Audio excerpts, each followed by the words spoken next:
तभी तो संसार के लोग इस शिव महापुराण के तत्व को जानने का प्रयास करें।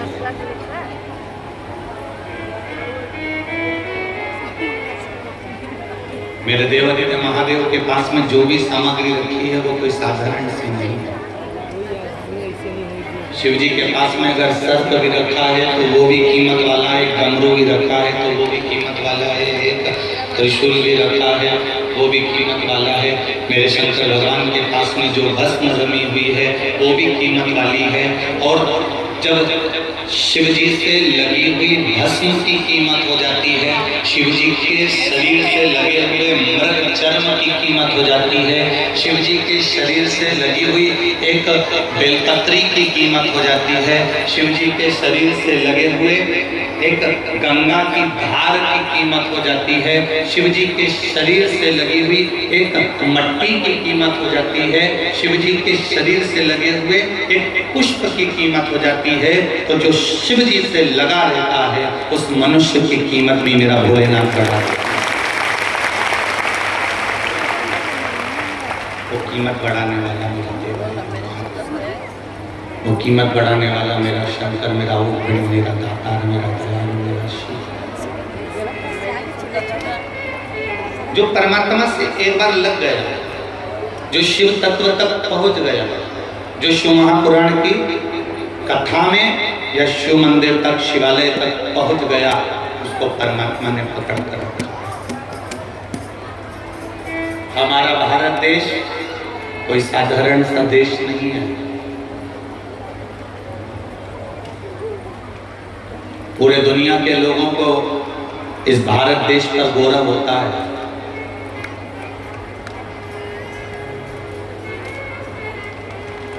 पर आज संसार के लोगों को देखकर दुख भी होता है कि किस भारत की भूमि में तुम जन्मे हो, तुमको मालूम है? ये भारत की वो भूमि है जहां का पत्थर भी पानी में तैर जाता है तो मनुष्य तो भव से पार कर ही जाता है।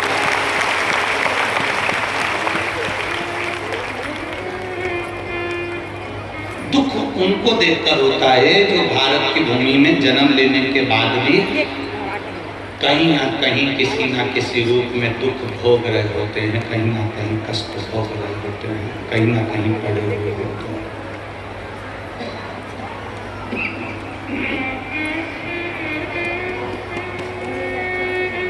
जिस भारत की भूमि का पत्थर भी पानी में तैर जाए, जिस भारत की भूमि का एक पत्थर का टुकड़ा भी पानी में तैर जाता है, ये वो भारत की भूमि है जहाँ पर केवल पत्थर जब पानी में तैर सकता है तो आप भगवान का नाम लेकर इस भव सागर में भी तैर कर पाएंगे। केवल पत्थर में आप भी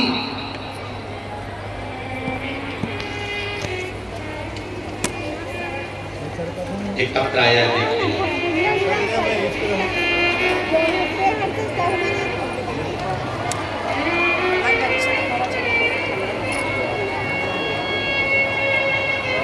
मैं रविकांता साहू, नोवेल साहू, ग्राम बानगर, तहसील कुरुद, जिला धमतरी से आया।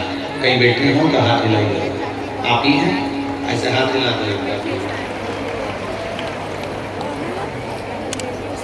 ग्राम बानगर, तहसील कुरुद, जिला धमतरी से आए हैं। मेरा मोबाइल नंबर ये है। गुरुदेव, मेरी बहन डालेश्वरी साहू, नया गांव राजी की हैं, जिनका पहला पुत्र 12 वर्ष की आयु में आ गया और 12 वर्ष की आयु में आने के बाद दिनांक 28 दिसंबर 2021 को मेरी बहन का पुत्र, एक ही पुत्र था, इकलौता ही पुत्र था, वो शांत हो गया। गुरुदेव, 12 साल का बेटा शांत हो गया 18 दिसंबर 2021 को। मेरी बहन बड़ी टूट गई। उसके जीवन में पहाड़ सा टूट गया, क्योंकि 12 साल का बेटा जिसका मर जाए उसकी जिंदगी में क्या नहीं हो सकता। तब आपकी शिव महापुराण की कथा में आपने एक बार कहा था कि शिव पर भरोसा करा गया कभी नहीं टूटता। हमने हमारी बहन से कहा तुम पशुपति व्रत प्रारंभ करो और शिव जी से आराधना करो। बहन कहती है डॉक्टरों ने एक ही पुत्र के लिए, एक ही संतान के लिए तो कहा था और वो भी चले गया, कहां से आएगा। हमने कथा में कई बार सुना है शिव जी से जो मांगा जाता है वो देता जरूर है। हमारी बहन ने उसी पुत्र की कामना के लिए शंकर जी का पशुपति व्रत करना प्रारंभ करा और बाबा की कृपा का क्या वर्णन करें गुरुदेव। जहां डॉक्टरों ने मना कर दिया था वहां बहन का गर्भ ढेर गया और बाबा की कृपा से उनके यहाँ पुत्र रत्न की प्राप्ति हुई है। ये बाबा के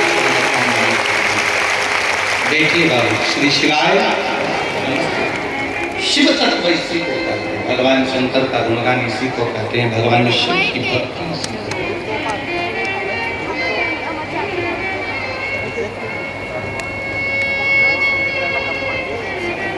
अब जो चला गया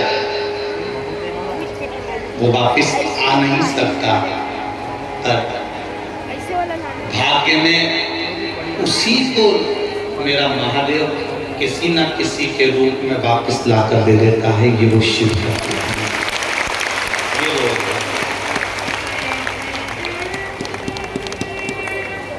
आपका भरोसा, आपकी दृढ़ता, आपका विश्वास पक्का है तो फिर टूटेगा। जिस भारत की भूमि पर पत्थर तैर जाते हों उस भारत की भूमि पर मनुष्य का तैरना सहज। पत्थर तो निर्जीव है, पत्थर तो निर्जीव है। जब वो पानी में तैर रहा है तो आपका भजन, आपका स्मरण, आपका कीर्तन, आपका मंत्र जाप, आपका चढ़ाया गया एक लोटा जल शिव जी को जो आप समर्पित कर रहे हो, भगवान को जो आप चढ़ा रहे हो एक बेलपत्र, या भगवान का जो मन से गुणगान कर रहे हो, ये कोई खाली जाने वाला नहीं।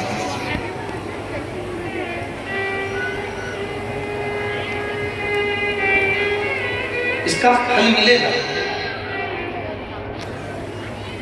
पर फल उसी को मिलता है जो दिखावे के बिना भगवान की भक्ति करे। दिखावे के बिना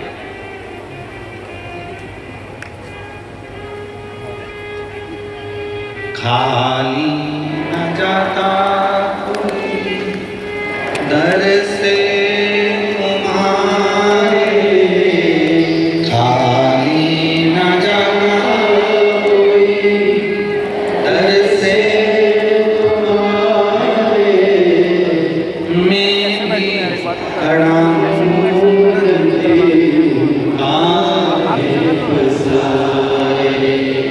अपने हृदय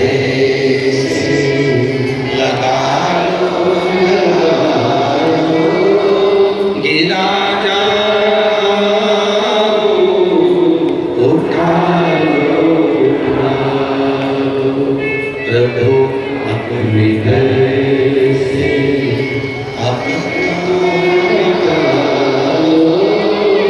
गिरा जाओ।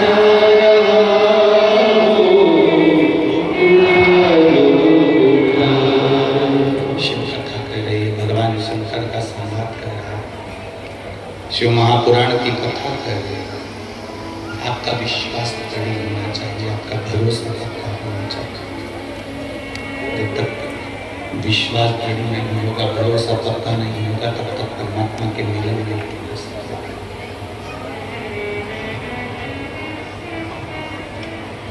शिव कथा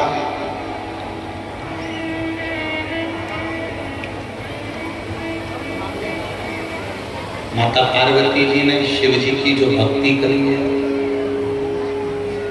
माता पार्वती जी ने जो भगवान शंकर की अविरल भक्ति को धारण करा,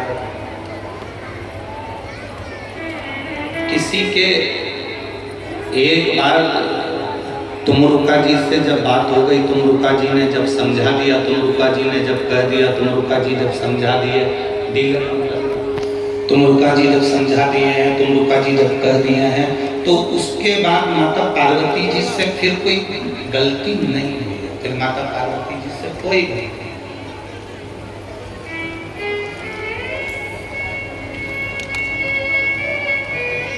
फिर उन्होंने किसी गलती को नहीं कहा। जब तक हम भगवान की सेवा को नहीं समझते तब तक गलती कर ले चलेगा, पर जब हम भगवान की सेवा को समझ गए हैं उसके बाद हम गलती ना करें, उसके बाद हम गलती से फिर गलती ना।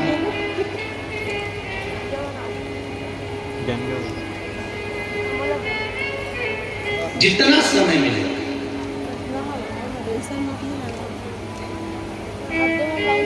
जितना पल, जितनी घड़ी, जितना समय, जितना सेकंड मिले।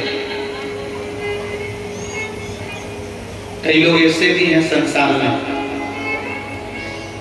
कई लोग ऐसे मिलते हैं जिनको किसी ने गुस्सा दिला दिया तो उनका पूरा दिन गुस्से में निकलता।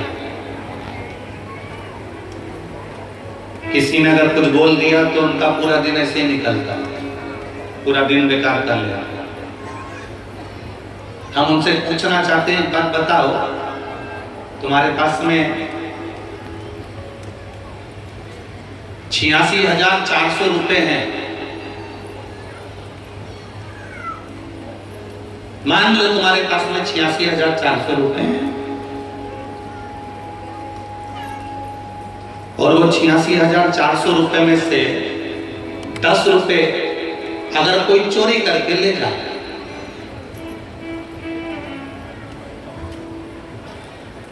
मान लो 86,400 रुपए में से कोई 10 रुपए चोरी करके ले जाएगा, तो तुम गुस्से में आके 86,390 रुपए फेंक दोगे क्या?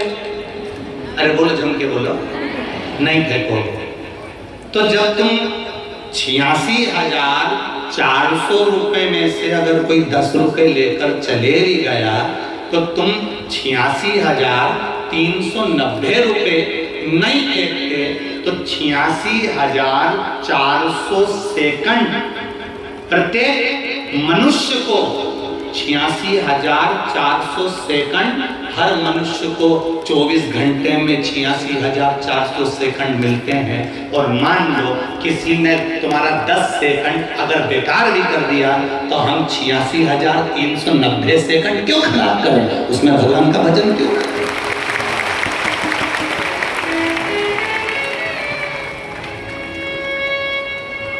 हम उसमें भगवत भजन को क्यों नहीं धारण करते हैं? उसमें भगवत भजन क्यों नहीं करते हैं? उसमें भगवत कीर्तन क्यों नहीं? अगर 10 सेकंड चले भी गए, 10 रुपए कोई चोर कर भी ले गया, 10 सेकंड अगर चले भी गए, तो भी तो हम भगवत भजन कर सकते हैं। कई लोग कहते हैं हमारा तो पूरा जीवन ऐसे ही निकल गया गुरुजी, हम बड़े दुखी रहे पूरी जिंदगी, हमारी पूरी जिंदगी कष्ट में निकल गई। अरे तो जब निकल गए उसको कब तक रोगे? अभी तो अच्छी जिंदगी चल रही है ना। नीचे हो यार, ब्लाइंड हो। अभी तो भोलेनाथ जी ने तुम्हें संभाल लिया ना, तुम्हारा जीवन अच्छा चल रहा है। हाँ, अभी तो भगवान की कृपा से बहुत अच्छा चल रहा है, तो पुराना क्या करोगे? अब जो अच्छा चल रहा है उस अच्छे जीवन में, उस अच्छे समय में हम क्यों ना अपने अच्छे जीवन को और आगे बढ़ाएं, शिव नाम, राम नाम, कृष्ण लेकर और आगे बढ़ते चले जाएं और अपनी जिंदगी को और अग्रणी करते चले जाएं। पीछे क्यों रहे?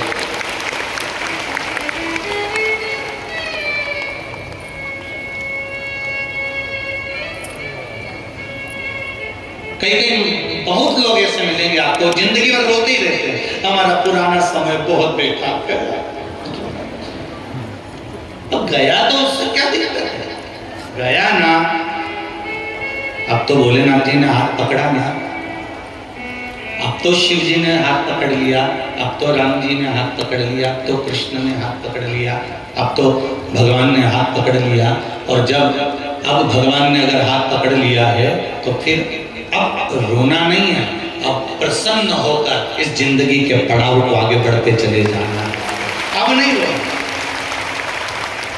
क्यों रोए हम, किसके लिए रोए?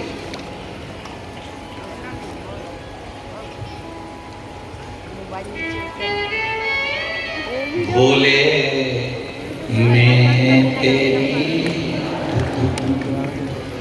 शंभो मैं तेरी, हवा बिच उड़ती जाऊंगी, बाबा डोर छछली कटती जाऊंगी, भोले मैं तेरी। दुनिया के लोग आपके सामने आकर कहें मैं सुबह से निकलती हूँ तो बीपी की गोली खाकर निकलती हूँ, मैं सुबह से निकलती हूँ शुगर की दवा खाकर निकलती हूँ, मैं सुबह से निकलती हूँ तो मैं थायराइड की दवा खाकर निकलती हूँ। उनको कह देना तुम सुबह से निकलती हो तो दवा खाकर निकलती हो, मैं सुबह से निकलती हूँ महादेव का जल पीकर दुआ लेकर निकलती हूँ, तो दवा की जरूरत नहीं। जो महादेव के मंदिर में जाकर एक लोटा जल चढ़ाकर महादेव के चरणों का जल का आचमन कर लेता है, पी लेता है, उसके 3 ताप तो यूं ही समाप्त हो जाते हैं। ये विदेश्वर संहिता में लिखा है।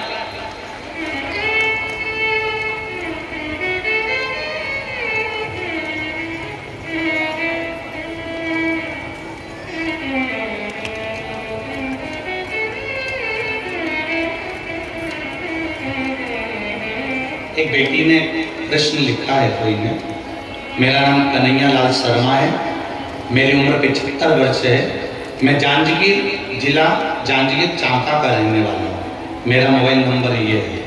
मैं शर्मा जी से कहना चाहूँगा, उन्होंने एक प्रश्न किया है, गुरुजी आपने प्रसूति शिव महापुराण की कथा में बीरणी का वर्णन किया था, ये कौन सी पुराण में से किया था? पहले तो हम शर्मा जी आपके चरणों को नमन करके प्रणाम कर कर कहना चाहेंगे, प्रसूति शिव पुराण में जितनी जितनी बातें बोली गई उसमें अध्याय नंबर और कौन से पुराण से कहा गया है उस पुराण का भी नाम और उसके खंड का नाम भी बोला गया है। उस पुराण को, उस कथा को एक बार वापिस निकालना और फिर वापिस पढ़ना कि शिव महापुराण के सती खंड में से बीरणी और प्रसूति का चरित्र का वाचन किया गया था, उसको वापिस निकालिए और उसका स्मरण आपके मन में आया है बिल्कुल उसको वापिस सुनना कि किस पुराण में से, कौन से अध्याय में से, कौन से खंड में से लेकर उस कथा को वाचा है। और कोई आपसे पूछे कि एकांतेश्वर महादेव की कथा आप कहां से बात रहे हो, तो लिंग पुराण का स्मरण करिएगा, स्कंद पुराण का स्मरण करिएगा और शिव महापुराण के सुंदर आनंद में उमा खंड का स्मरण करिएगा। उसमें एकांतेश्वर शिवलिंग का वर्णन मिलेगा, जिसमें केवल माता पार्वती जी ही नहीं, माता पार्वती जी की माता मैनावती और मैनावती ही नहीं, मैनावती की भी दोनों बहनें धन्य और कला, ये भी एकांतेश्वर शिवलिंग का पूजन करती थी, जो आगे के चरित्र में अपन लोग श्रवण करें। एक एक संवाद को आप अपनी जिंदगी में उतारिए, शिव महापुराण के एक एक संवाद।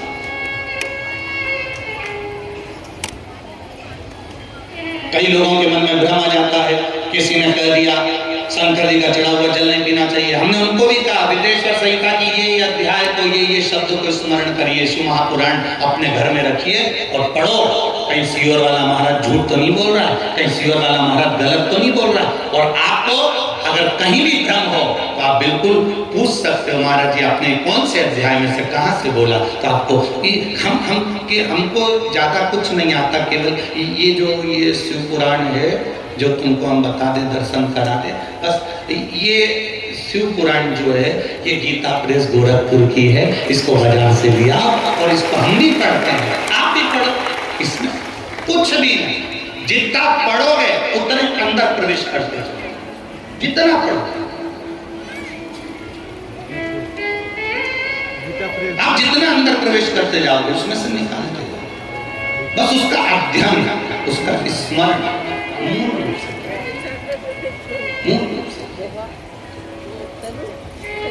शिव तत्व को जानना है हमको। हमें एकांतेश्वर महादेव का वर्णन एक बार तो मुरुगा जी ने माता पार्वती को समझा दिया कि कीर्ति का बखान नहीं होना चाहिए, तुम्हारे यश का बखान नहीं होना चाहिए। दूसरा करे, बाहर जाकर करे, महादेव के सामने नहीं करे।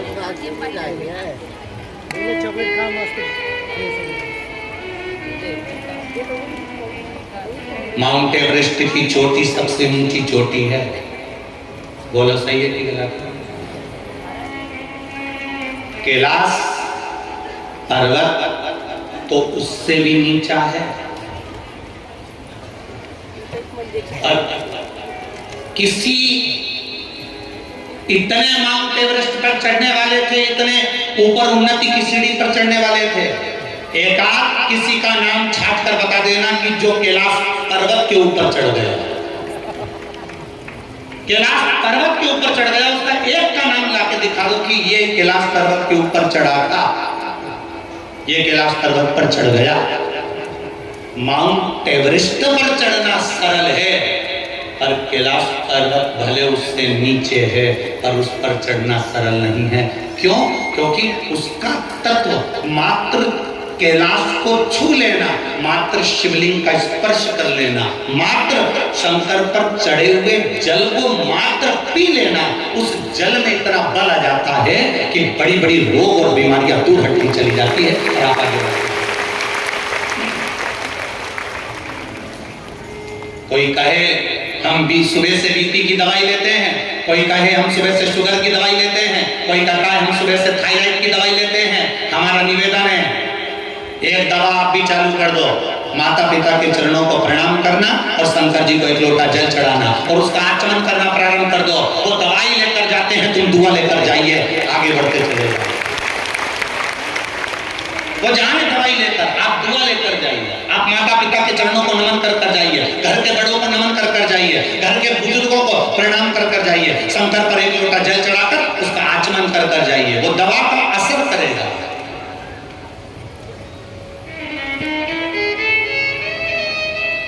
एक शिवलिंग में कितना बल होता है, लोग उसको पत्थर समझते हैं, लोग उसको पाषाण समझते हैं, लोग उसको कंकर समझते हैं। कई लोग हमसे पूछते हैं, हम सारे दुनिया में घूमे गुरुजी और कुबेरेश्वर धाम आते हैं और वहां पर कंकर शंकर की इतनी महत्वता है कि केवल हम बोल कर आते हैं और 3 महीने में काम हो जाता है। आखिर कुबेरेश्वर धाम के कंकर में ऐसा है क्या?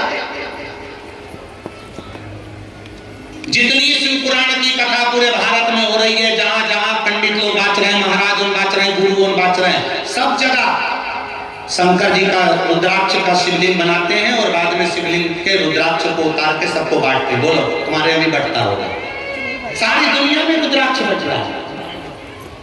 आप सीहोर में पहुंचोगे, स्टेशन पे पहुंचोगे, कुबेरेश्वर धाम भी नहीं जाओगे तो लोग कह देंगे वहां मत जाओ, हमारे पास मिल जाएगा, तुम हमसे ले लो। लोग कहेंगे, पर कुबेरेश्वर धाम का रुद्राक्ष उसी भूमि से मिलता है और बिना शुल्क के, बिना पैसे के, और जब बाबा की मर्जी हो जाती है तब मिल जाता है और वो प्राप्त हो गया, उसने अपना काम करना प्रारंभ कर दिया। अंतुष्ट दिया जाता है, उसका कोई शुल्क नहीं, उसका कोई कीमत नहीं, उसकी कोई पैसा नहीं, और उसको हम लोग ऑनलाइन भेजते भी नहीं, किसी के घर पर कभी नहीं भेजा, आज तक नहीं भेजा।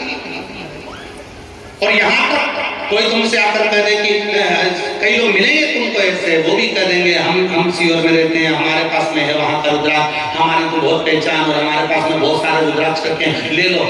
सीहोर का कुबेरेश्वर धाम का रुद्राक्ष केवल कुबेरेश्वर धाम की भूमि के सिवाय वहाँ से किसी पहचान वाले को भी नहीं दिया जाता। वहाँ से आपको आना पड़ेगा, आपका परिचित आएगा, आप पहुंचेंगे, मिलेगा। कंकर शंकर की धरा है, उस कंकर शंकर का स्पर्श जब आपके शरीर से होगा और वहां से लाया हुआ रुद्राक्ष पानी में गलाकर जब आपने आचमन करना प्रारंभ किया होगा, बाबा सारे रोगों का हरण अपने आप करना प्रारंभ कर देगा। आपका विश्वास जुड़ना है। अब ऐसे तो दुनिया में बहुत कथाएं होंगी और सब जगह रुद्राक्ष बटेगा, सब जगह बटेगा। ले सब जगह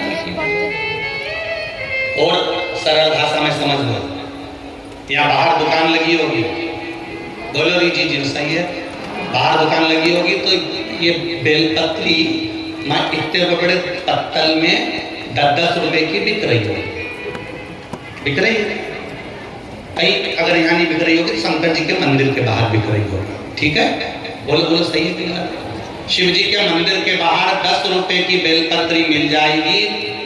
बेलपत्री जो तुमने 10 रुपए की खरीदी, तुम्हारी शुगर, तुम्हारी बीपी, तुम्हारी थायराइड, जो तुमने बेलपत्री वहां से खरीदी 10 रुपए, इसको एक जगह बैठ के खा लेना। और वो बेलपत्री जो शंकर के शिवलिंग पर चढ़ी है, उसकी केवल एक बेलपत्री शिव से टच हो गई, उसको उठाकर खा लेना। आपको अंतर मालूम पड़ जाएगा कि उस बेलपत्री में, उस बेलपत्री में कितना अंतर है उसमें। चलो वो भी जाने दो। आप में से किसी ने सत्यनारायण भगवान की कथा करवाई क्या? जिन जिन ने कराई जरा हाथ उठाओ तो। सबने कराई है? रख लो। सत्यनारायण भगवान की कथा में प्रसाद बनता है, काय का बनता है? आटे का सेक के शक्कर मिला के प्रसाद बनता है। अब तुम एक प्रैक्टिकल करके देखना, एक कटोरी सत्यनारायण भगवान का प्रसाद सत्यनारायण भगवान की कथा में भगवान के सामने रख देना, और एक कटोरी प्रसाद सेक के फ्रिज के ऊपर रख देना। जब सत्यनारायण जी की कथा पूरी हो जाए, पूजा पूरी हो जाए, हवन पूरा हो जाए, आरती पूरी हो जाए, दोनों प्रसाद को उठाकर खाना। पहले सत्यनारायण भगवान को जो भोग लगाया उसको खाकर देखना, और एक जो फ्रिज के ऊपर रखा है उसको खाकर देखना। जो फ्रिज पर रखा होगा उसमें स्वाद नहीं आएगा, जो भगवान के सामने लग गया उसमें स्वाद। अब वो भी जाने दो और समझ लो, गलती नहीं हो इसलिए समझना जरूरी, और समझो। तुम्हारे घर में कोई इतना बड़ा फल आता ना, कद्दू, क्या बोलते कद्दू, कद्दू की सब्जी, मिक्स वेज सब्जी, राम भाजी अपने घर में बनाकर खाना, पूरी अपने घर में तलकर खाना, और वही कद्दू की सब्जी, वही राम भाजी किसी भंडारे में मोटी मोटी पूरी और तोड़ तोड़ कर खाकर देखना, अपने आप मालूम पड़ जाएगा स्वाद कहाँ का है। घर में स्वाद आएगा कि भंडारे में? कितनी जल्दी बोले रहे, कहाँ स्वाद आएगा? भंडारे में स्वाद आएगा, स्वाद प्राप्त।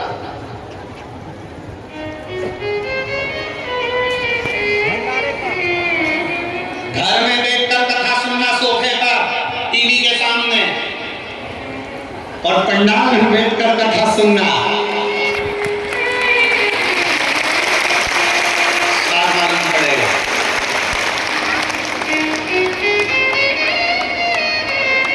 घर में तो टीवी के सामने तुम हो और सीवर वाला महाराज, और तुम्हारे हाथ में रिमोट, जब चाहो जब महाराज बंद, जब चाहो महाराज चाहो, ठीक है। और यहाँ का स्वाद कोई इधर से दबाए, कोई उधर से दबाए, महाराज ही नहीं दिखे। ऊपर से भोलेनाथ जी को जितना पानी चढ़ाया, रात को पूरा बरसा।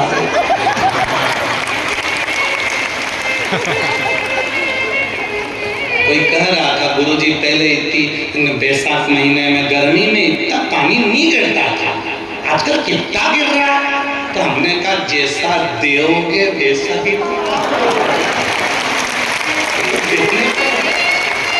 तुम पहले तो महादेव को जल देते ही कहा थे, कहाँ देते? जैसा दोगे वैसा पाओगे। कई लोग दिन भर धूप को कोसते रहते हैं, इतनी गर्मी पड़ रही, इतनी गर्मी पड़ रही, इतनी गर्मी पड़ रही, इतनी गर्मी पड़ रही। अरे कूलर में 2 बाल्टी सवेरे पानी डालते हो, 2 बाल्टी रात को कूलर में पानी डालते हो, अगर 2 लोटा पानी तुम्हारी दुकान के पास में जो पेड़ लगा है उसमें डाल देते तो कूलर की भी जरूरत नहीं पड़ती। पर इतना आलसी 2 बाल्टी पानी कूलर में डाल देगा, फिर पेड़ में 1 लोटा पानी नहीं डालेगा। 1 लोटा भले दुकान के पास में कचरा पटक देगा पेड़ के नीचे, पर पानी नहीं डालेगा। और फिर के बहुत गर्मी पड़, अरे दादा कूलर में 2 बाल्टी डाल रहा है तो वहाँ 1 लोटा 2 लोटा पानी वो पेड़ में डाल देता, तो वो जब हवा देता तो गर्मी का एहसास ही नहीं होता। पर हमने कूलर पर विश्वास करा, पर वो पेड़ पर विश्वास नहीं करता है। उसी तरह शिव पुराण कह रही है, प्रसाद सत्यनारायण जी के सामने रखा वो स्वाद दे रहा है, जो अलग रखा उसका कोई स्वाद नहीं है। उसी तरह भंडारे की पूरी सब्जी स्वाद दे रही है क्योंकि भगवान का भोग लग गया। उसी तरह कुबेरेश्वर धाम का रुद्राक्ष वो उस भूमि का है, इसलिए स्वाद अधिक दे जाता है। उसका तत्व है, उसका तत्व है।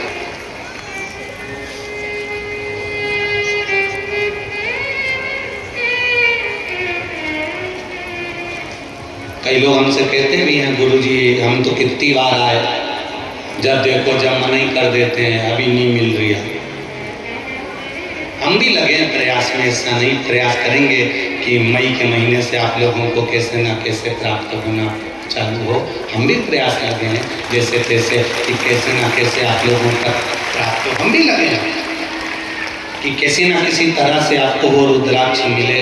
उसको बस इतना याद रखना, धन से रुद्राक्ष को मत तोड़ो, पैसे से रुद्राक्ष को मत तोड़ो। सीहोर कुबेरेश्वर धाम पर अगर आओ तो वहां की कंकर शंकर की धरा पर बैठकर 108 बार श्री शिवाय नमस्तुभ्यं बोलकर अपने दिल की बात बाबा से कहकर भाव से जाओ, दिल से। और फिर कहेंगे अपने बैग को बंद की बंद रखो, 3 महीने तक मत खोलना। 3 महीने बाद वही बैग उठाकर वापिस कुबेरेश्वर धाम पहुंच जाओ। बुलाता जरूर है, वापिस बुलाएगा, फिर बुलाएगा। उसकी भक्ति अविरल है, उसका विश्वास है, उसकी दृढ़ता। एक बार अगर हम समझ लें कि हमने गलती क्या करी है कि भगवान नहीं मिल रहे, हमने गलती क्या करी कि परमात्मा नहीं मिल रहे, क्या गलती? कोई दवा लेकर सुबह से निकलता है और कोई दुआ लेकर सुबह से निकलता है। दवा वाला ज्यादा नहीं टिक पाएगा और दुआ वाला मार्कंडे जैसा जीवन चिरंजीवी बना, चिरंजीवी मार्कंडे जैसे भजन करता करता।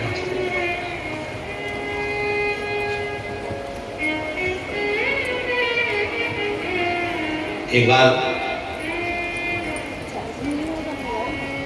माता पार्वती जी जब समझ गई, एकांत में बैठकर शिव जी की लीला का स्मरण कर रही थी, अपनी कीर्ति का बखान करवाना माता पार्वती जी ने बंद कर।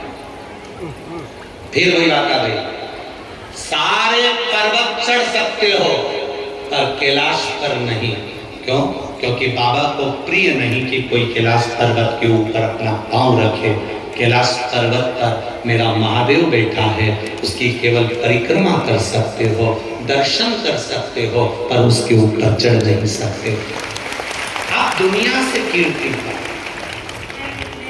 आप पूरी दुनिया से कीर्ति पाई, पूरी दुनिया से कीर्ति पाई, पर महादेव से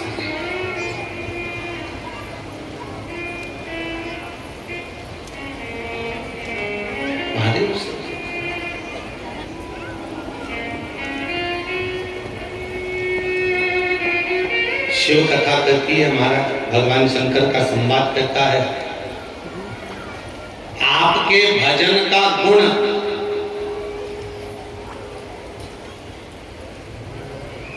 किसी किसी के माँ को, पिता को शुगर की बीमारी होती है, तो बेटी और बच्चों में भी शुगर की बीमारी बोल बोल जम के आ जाती है। सुना कि नहीं सुना? तुम लोगों ने सुना है ना? माता पिता को शुगर की बीमारी है, माता पिता को बीपी की बीमारी है, माता पिता को दमे की बीमारी है, सांस की बीमारी है, तो वो बीमारी धीरे धीरे धीरे धीरे उसके बच्चों में, उसके बेटों में, उसकी बेटी में, बचपन में नहीं आएगी तो जवानी में, जवानी में नहीं आएगी तो अधेड़ी में, अधेड़ी में नहीं आएगी तो बुढ़ापे में। पर वो बीमारी जो माता पिता के अंदर एक बीमारी का जो गुण है, जो समाया हुआ है, वो उसके बच्चों में ब्लड के माध्यम से आ ही जाता है। उसी तरह जब शुगर, बीपी, थायराइड, दमा, ये बीमारी माता पिता से बच्चों को मिल सकती है, तो तुम्हारा एक लोटा जल चढ़ाने की बीमारी भी तो बच्चों को मिल सकती है। तुम्हारे भजन की बीमारी भी तो बच्चों को मिल सकती है। तुम भजन में मन लगाओगे, तुम स्मरण में मन लगाओगे, तुम राम नाम में मन लगाओगे, तुम कृष्ण नाम में मन लगाओगे, तुम शिव जी के मंदिर जाओगे, शंकर भगवान का श्रृंगार करोगे, शंकर जी के मंदिर में जाकर एक लोटा जल चढ़ाओगे, तो ये हमारे भीतर का गुण हमारे बच्चों में जरूर आता है। अब डॉक्टर कह देते हैं आज के जमाने में बेड रेस्ट, जब जाते का समय आता, बहू का डिलीवरी आती है, डॉक्टर कह देते बेड रेस्ट। बेड रेस्ट मतलब पलंग पे पड़ी रहो, न जाना न आना, पलंग पे पड़े पड़े चलो, खाओ, पानी पियो, वहीं पड़े रहो और दिन भर टीवी देखते रहो। और उन टीवियों में जितने नाटक आए, सीरियल आए, उन नाटक में जितनी भी नाटक में माताएं आए, पूरे नाटक उठाकर देख लेना जितने तुमने आज तक देखे हो। प्रत्येक नाटक में 2-3 दिन कहीं का हंसता दिखता होगा, बाकी के समय रोता ही मिलेगा 24 घंटे। जितने नाटक देखो, उस पूरे नाटक में कहीं ना कहीं का तुम्हें रोता ही मिलेगा। इसलिए औलाद जो पैदा होती है नाटक देख देख के, वो भी ऐसी होती है, गोदी में रखो तो चुप, नीचे रखो तो पे पे, क्योंकि नाटक देख के पैदा होती है।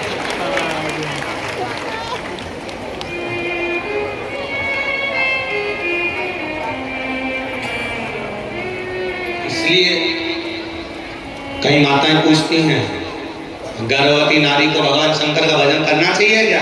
क्यों नहीं करना चाहिए? गर्भवती नारी को शिव जी पे जल चढ़ाना चाहिए क्या? क्यों नहीं चढ़ाना चाहिए? गर्भवती नारी को शिव महापुराण सुनना चाहिए क्या? क्यों नहीं सुनना चाहिए? क्यों नहीं सुनना? गर्भ में रहने वाला बच्चा जब गर्भ में रहता है और हम शिव का भजन करते हैं, तो उस बच्चे को स्वस्थ रखने की जवाबदारी जिस महादेव को तुमने जल चढ़ाया है, उस महादेव की हो जाती है। करो भजन शिव का, शिव भक्ति, जवाबदारी उस महादेव की होगी। जवाबदारी मेरे महादेव की, मेरे शंभू की, मेरे प्रकाशदर्शी, मेरे कैलाशी, मेरा विनाशी की। अब सौंप दिया इस जीवन सब भाग तुम्हारे, हे हार तुम्हारे और जीत तुम्हारे। संपूर्ण जीवन का सुख दुख हमने परमात्मा को दे दिया, और जब हमने परमात्मा को दे दिया तो परमात्मा ने स्वीकार कर दे दिया। इसीलिए कहते हैं कि भगवत भजन में अपने जीवन को निकालो। कुछ अच्छा कर कर जाना, बुरा कर कर नहीं। अभी छत्तीसगढ़ में नक्सलियों ने पुलिस के 10 जवान मार दिए, उन 10 जवान में से कुछ जवान ऐसे थे कि वो भी पहले नक्सलियों में थे, पर उन्होंने अपना समर्पण कर कर सरकार की नौकरी कर कर नक्सलियों में रहकर मरते तो एक गलत मौत कहलाती, पर पुलिस के जवान की वर्दी पहनकर जो मौत हुई है उसमें शहीद लिखा गया है कि शहीद। कुछ अच्छा कर जाओ अपनी जिंदगी में, मरना सबको है, मरना सबको है, अच्छा कर जाइए। अगर वो भी उनमें शामिल होते और मरते तो एक बेकार मौत मरते, पर सरकार की नौकरी कर कर एक इस संसार की रक्षा में, राष्ट्र की रक्षा में जो उन्होंने अपने शरीर को त्याग दिया, अपनी देह को त्याग दिया, अपने शरीर को त्याग दिया, वो एक वीरता की मौत है और शहीद की मौत है, सहज का नहीं है।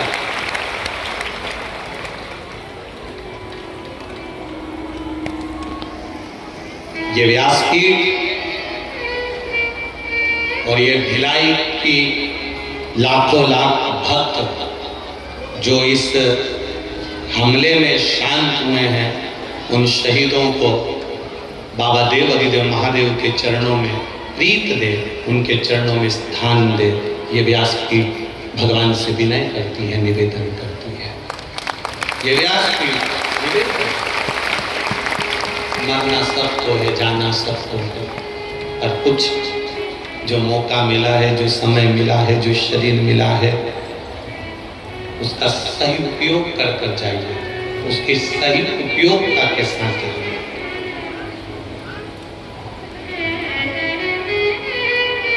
कुछ अच्छा कर जाइए। मिला है शरीर, बड़ी मुश्किल से प्राप्त होता है, बड़ी मुश्किल से मिलता है, इसको यूं नहीं करना। भगवान की भक्ति में रामायण शिव के सिवा कहीं दिल ना लगा, शिव के सिवा कहीं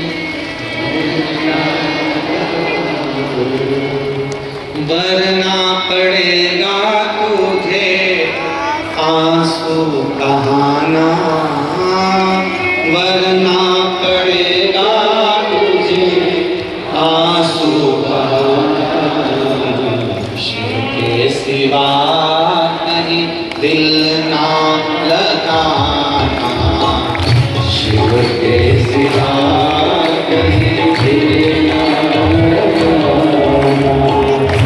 शिव के सिवा कहीं दिल ना लगाना, शिव के सिवा कहीं दिल ना लगाना, वरना पड़ेगा तुझे आंसू बहाना, वरना पड़ेगा तुझे आंसू बहाना, वरना पड़ेगा तुझे आंसू बहाना, वरना पड़ेगा तुझे आंसू बहाना, शिव के सिवा कहीं दिल ना लगाना, शिव के सिवा कहीं दिल ना लगाना।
शिव के सिवा कहीं दिल ना लगाना, शिव के सिवा कहीं दिल ना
के सिवा